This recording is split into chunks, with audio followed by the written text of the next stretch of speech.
नमस्कार दोस्तों, आज मैं आपको मंगला गौरी व्रत की कथा सुनाने जा रही हूँ। प्रेम से बोलिए गौरी माता की जय हो, भोलेनाथ की जय हो। एक नगर में एक धनी सेठ रहता था जिसके 5 सुंदर और सुशील बेटियां थीं। वह अपने बेटियों से बहुत प्रेम करता था और उनके विवाह अच्छे कुलों में कराना चाहता था। समय आने पर उसने बारी बारी से 4 बड़ी बेटियों का विवाह धनी और प्रतिष्ठित परिवारों में करा दिया।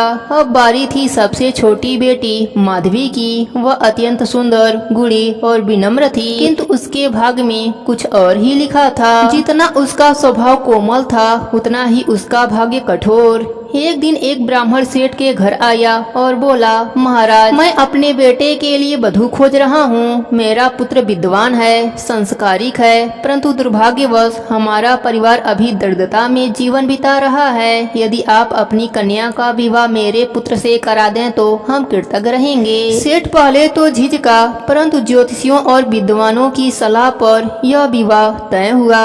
कहते हैं जिसे भाग्य मंजूर होता है वह होकर ही रहता है।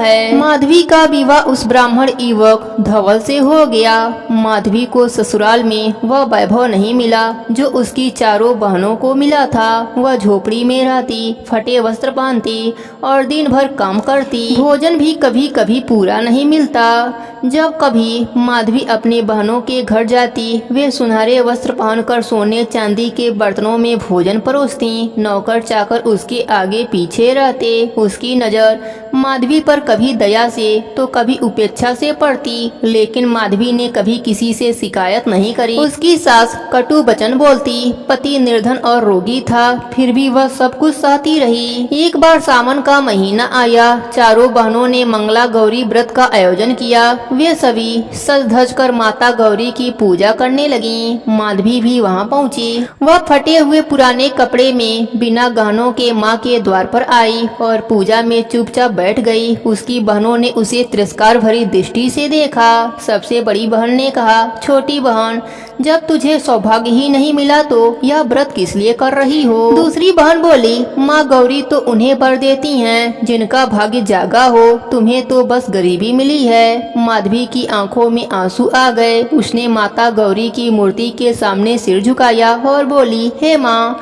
सब कुछ आपका ही दिया हुआ है। यदि आपने मुझे यह जीवन दिया है तो आप ही इसे बेहतर भी करेंगी। मैं श्रद्धा से व्रत करूंगी, परिणाम आपके हाथों में है। माधवी ने उसी दिन से हर मंगलवार व्रत करना आरंभ किया। वह नियम पूर्वक स्नान कर माता की मूर्ति बनाती, दीपक जलाती, कथा सुनती, फूल अर्पित करती और शाम को बिना अन्न के व्रत करती। उसने माता से प्रार्थना करी, हे माता, मैं पति की लंबी उम्र, स्वास्थ्य और परिवार की समृद्धि के लिए यह व्रत कर रही हूँ, आप कृपा करें। धीरे धीरे उसके जीवन में परिवर्तन आने लगे। माधवी का पति धवल, जो वर्षों से रोगी था, अब स्वस्थ होने लगा। उसने शास्त्र पढ़कर बच्चों को पढ़ाना प्रारंभ किया। कुछ ही वर्षों में उसकी विद्या की ख्याति दूर दूर तक फैल गई। एक दिन नगर का राजा अपने पुत्र के लिए एक गुरु की खोज में निकला। जब वह धवल से मिला तो उसकी विद्वता से प्रभावित होकर उसे राजगुरु बना दिया। माधवी अब एक झोपड़ी से निकलकर राजमहल की अतिथि बन गई। राजा ने उन्हें सुंदर भवन, धन संपत्ति और स्वर्ण आभूषण दिए। अब माधवी भी उन बहनों के समान, बल्कि उनसे भी अधिक सौभाग्यशाली हो गई। एक दिन चारों बहनें अपने माँ के साथ माधवी के महल में आईं। वे उसे देखकर चकित रह गईं। जिस बहन को उन्होंने अपमानित किया था वही अब उनसे अधिक सुखी थी। सबसे बड़ी बहन ने पूछा, माधवी, यह चमत्कार कैसे हुआ? तू तो हमसे कहीं ज्यादा सुखी है, फिर कैसे इतना सौभाग्य मिला? माधवी ने मुस्कुराकर कहा, बहनों, मैंने किसी से शिकायत नहीं की। मैं बस माता मंगला गौरी के चरणों में विश्वास रखकर व्रत करती रही। उन्हीं की कृपा से मेरा जीवन बदला। हे मंगला माता, जैसे आपने माधवी पर अपनी कृपा करी, वैसे ही अपने सभी भक्तों पर अपनी कृपा बनाए रखना। कहानी अधूरी हो तो पूरी करना, पूरी हो तो मान रखना, सबके व्रत को पूर्ण करना। प्रेम से बोलिए गौरा माता की जय हो, भोलेनाथ की जय हो। बहुत समय पहले की बात है। एक नगर में एक अमीर सेठ रहता था। उसकी एक ही पुत्री थी जो अत्यंत सुंदर, संस्कारिक और कुलीन थी। उसका विवाह एक प्रतिष्ठित ब्राह्मण परिवार में हुआ।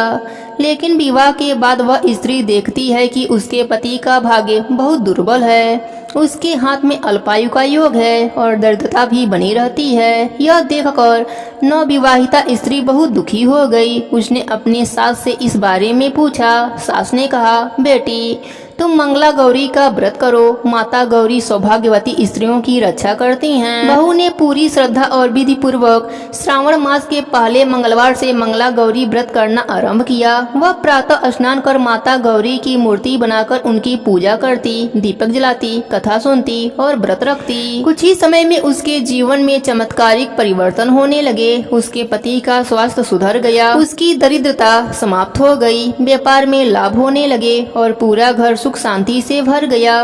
कुछ समय पश्चात माता मंगला गौरी ने उस स्त्री को सपने में दर्शन दिए और कहा, बेटी तुम्हारी श्रद्धा और भक्ति से प्रसन्न होकर मैंने तुम्हारे पति के अल्पायु योग को समाप्त कर दिया है। अब तुम्हारा घर सदा सुख समृद्धि रहेगा। उस स्त्री ने अपने पूरे जीवन में हर सावन के मंगलवार को यह व्रत पूरी निष्ठा से किया और अन्य स्त्रियों को भी इस व्रत के करने के लिए प्रेरित किया। हे गौरा माता, जैसे आपने उस स्त्री पर अपनी कृपा करी, वैसे ही अपने सभी भक्तों पर अपनी कृपा बनाए रखना। कहानी अधूरी हो तो पूरी करना, पूरी हो तो मान रखना।